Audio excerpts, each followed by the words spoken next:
what he likes. So yeah, just in terms of infotainment systems, what factors come to your mind in modern infotainment systems? Like, I can give you a few. There's like gaming and entertainment options, maybe. Voice recognition and personal assistance. Does others come to your mind? This is probably too off, but I think one of them, I don't know if you put that into in-car infotainment system or not, but the navigation part and how like interactive and intuitive that process is. Yeah. I think that's a very important part in the end. The major role for you riding a car is to go from A to B with the most comfortable and easiest approach path. And also I think music, everything that is audio, I think is very important. Even nowadays, cars is like capable of providing with videos, gamings, everything, with even back real seats, displays, and everything. But I think like until we're still in the world that autonomous driving is not there yet, I think audio will still play a very major role. Either that's your music streaming or it's like radios. It does, yeah. So there's a lot of factors which make infotainment systems exciting and fun, since we're in the theme of fun times of AVs and infotainment systems. I brought also a quick excursus to the evolution of car infotainment systems. Let's look at this graphic quickly.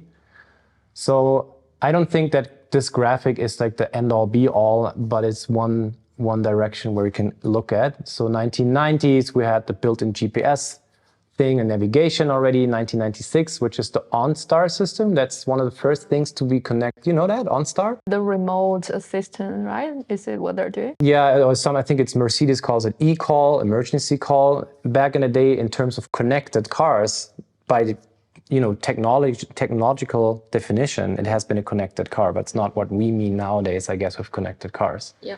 But 1996 is exactly the time where we mentioned earlier, General Motors had their EV1. 1997, the Toyota Prius, so that fits quite well. This graphic puts the 2000s, 2001 to Bluetooth, which we all use nowadays to connect our phone, our smartphone, to the car. RTV, which is like rear top view or like the backwards driving camera, that's 2002. Blind spot mirroring, some functionality, which we some know, that's a little later.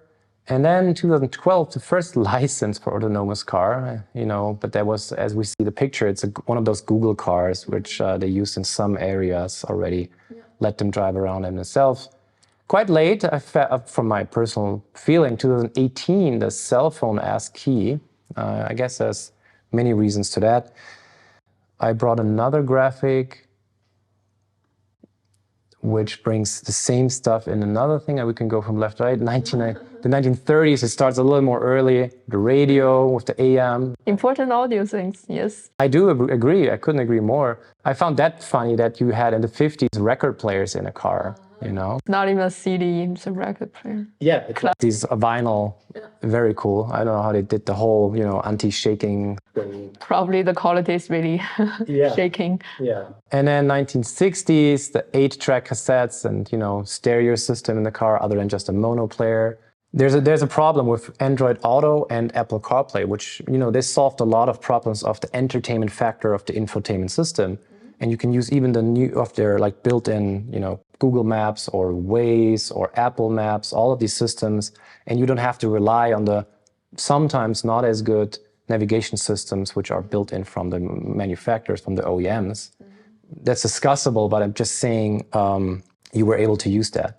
In an electric vehicle, you definitely have to rely on whatever system the company comes up with, because you have to have integrated, it has to be integrated inside of the car, because example-wise, you plan your route and, the battery, the car needs to know that route in order to heat up the battery before you want to have a certain charge.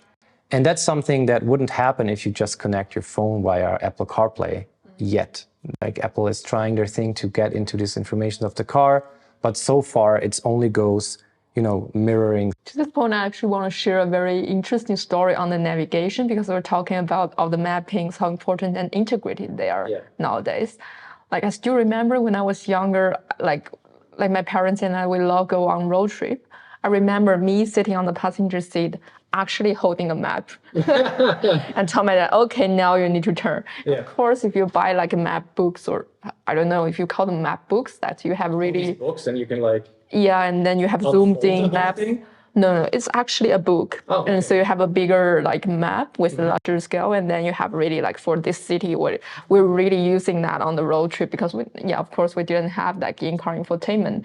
And where do you have a gas station? You basically need to just check, keep looking. Yeah, it would be hard to imagine that nowadays with like a navigation like even voice control navigation assistant that is helping you driving around. Yeah. You think it's hard to imagine that back in the day that we have all of these systems nowadays, right? Yes, and hard to imagine that backwards because I think we're talking about fun, right?